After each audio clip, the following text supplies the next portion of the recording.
Hello everyone, welcome to our new blog.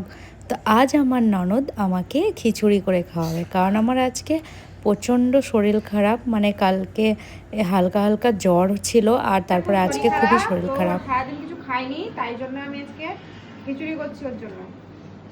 খিচুড়িটা দেখা যাক কেমন হয়।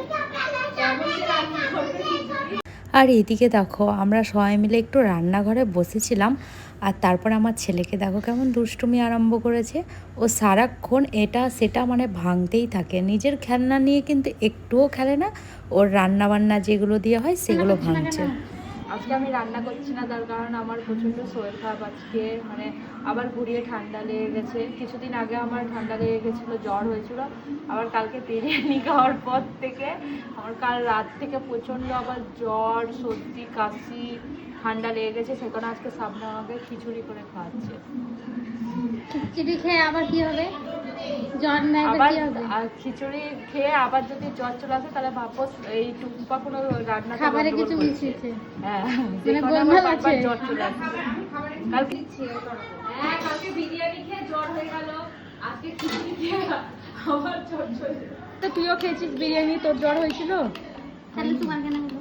সেটাই তো, আমার কেন হলো? আসলে আমাকে খুব গাল দিয়েছে মনে হয় বিরিয়ানি তৈরি করতে গিয়েছে। সাপনা মুনায় গাল দিয়েছে। হ্যাঁ, সেই কারণে আমার খাস করে খাচ্ছিলা তখন গাল দিচ্ছিল মনে হয়। তার জন্য যাচ্ছে। নাজিব, কালকে বিরিয়ানিটা কেমন হয়েছিল? না, এটা নাজিব, টাকা টাকা, কালকে বিরিয়ানিটা কেমন হয়েছিল? নাইস। আগে বল নাইস, টেস্টি হয়েছিল। নাইস। হ্যাঁ, চকলেট খাবো যখন তখন।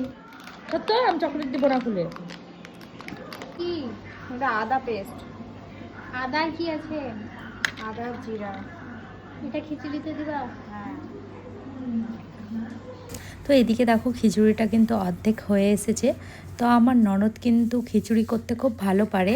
তো এই গোবিন্দভোগ চালের খিচুড়িটা কিন্তু ও ফার্স্ট টাইম করছে, মানে এর আগেও কোনো দিন করেনি। মানে আমার শাশুড়ি বা আমার মা এরাই কিন্তু এই টাইপের খিচুড়িগুলো করে, আর আমি তো খিচুড়ির মানে কিছুই পারি না।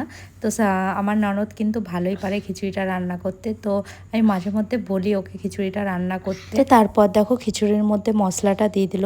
আর গোবিন্দভোগ চালের খিচুড়িতে কিন্তু মশলাটা নাকি কমই দেয়, আমি তো ঠিকঠাক জানি না। ও কিন্তু ওর মায়ের কাছ থেকে জেনে নিয়ে মানে সব কিছু তেল মশলাগুলো সেইভাবেই দিয়েছিল। তারপর দেখো এখানে ঘিটাও দিয়ে দিয়েছে, আর ফাইনালি খিচুড়ি একদম রেডি হয়ে গেছে। আমি কিন্তু এটা প্রথমবার বললাম, মানে এমনি খিচুড়ি করেছি কিন্তু গোবিন্দভোগ চালের প্রথমবার বললাম, কোনোদিন করিনি। খিচুড়িটা কেমন হয়েছে বল? ভালো হয়েছে?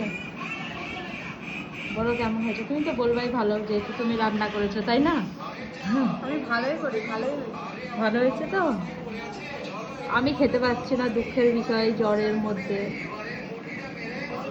তো খিচুড়ির টেস্টটা কিন্তু খুব ভালোই ছিল, আমি অল্প একটু খেয়ে দেখেছিলাম। আর আমার একদম কিছু খেতে ভাল লাগছিল না, মানে খুব শরীর খারাপ, তাই